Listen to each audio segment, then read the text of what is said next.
कभी कोई सोच आता है, हमें तो भगवान ने बड़े भाग मानुष तन पाया, सुर दुर्लभ सब ग्रंथनि गावा। ये नारियल कहते निर्जीव है वृक्ष। जगदीश चंद्र बसु जी ने, भारत के वैज्ञानिक ने, जिनको नोबेल पुरस्कार मिलना चाहिए था, बहुत कम उम्र में स्वर्ग को पदार्पण कर गए। उन्होंने आविष्कार किया था, पौधा भी श्वास लेता है। पौधे की तरफ क्रोध करोगे वो मुरझा जाता है।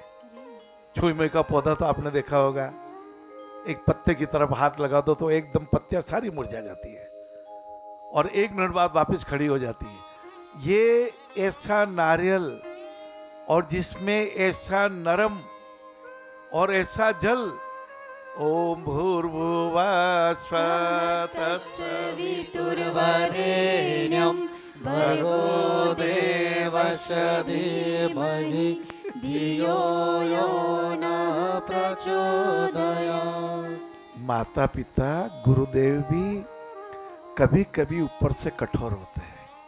सारे माता पिता कठोर नहीं होते, लेकिन माता पिता को अपने पुत्र पुत्रियों को, पोते पोतियों को, दोहिते दोहिते को अनुशासन में रखने के लिए कुछ कहना पड़ता है, परंतु उनका दिल ऐसा ही नरम है जैसी ये चटक नरम है।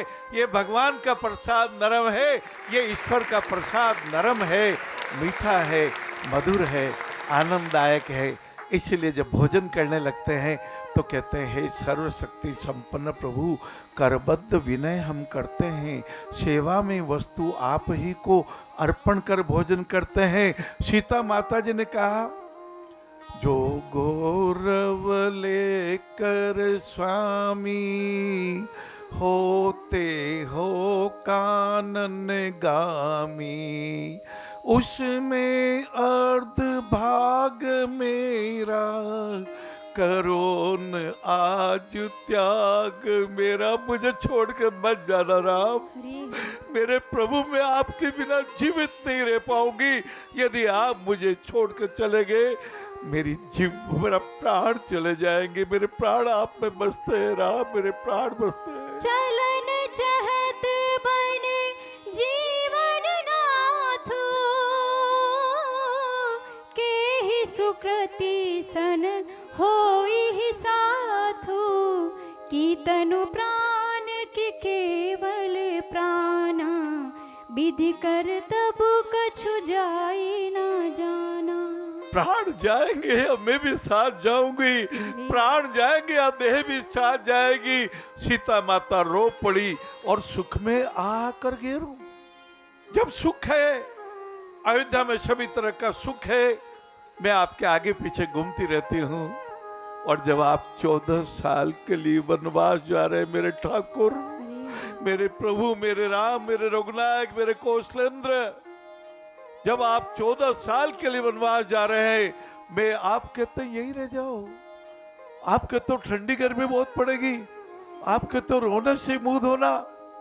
बाबू भैया,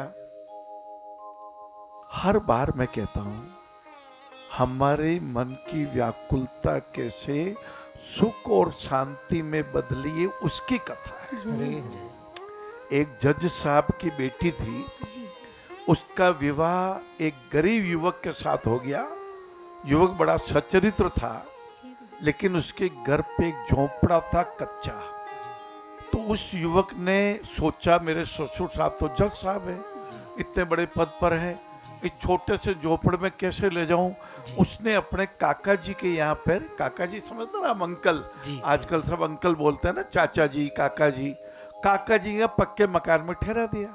काका जी बड़ा आदर देने वाले थे। 3-4 दिनों बाद पड़ोस की किसी महिला ने आके कहा, बहू तेरे पिताजी को क्या हो गया, इतने गरीब घर में दे दिया तुझे। अरे ये घर जो पक्का मकान है, ये तो तेरे काका जी का, काके ससुर जी का है। देख दूर वो एक झोपड़ा, उसमें तेरे ससुर जी बैठे हैं, राम राम की माला फेर रहे हैं।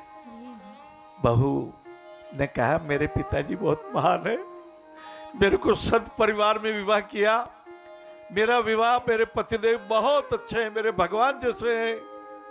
और अपने काके ससुर जी को प्रणाम करके बोली, ये घर भी मेरा है और वो घर भी मेरा है, दोनों आपके हैं, मैं नहीं, मेरा नहीं, यह तन किसी का है दिया, जो भी अपने पास है वह धन किसी का है दिया। और अपने उस कच्चे झोपड़े में पहुंची, 3 बार अपने ससुर साहब को प्रणाम किया, झाड़ फूंक की, बुहारा किया, पोछा लगाया, सब कुछ किया और स्वादिष्ट गरम गरम भोजन लाके अपने ससुर पिताजी के सामने रख करके हाथ जोड़ के बोली, आप जीविए, आप भोजन कीजिए। रिश्तों नातों से भरा सारा ही संसार, प्यार परस्पर हो जहाँ वो होता परिवार।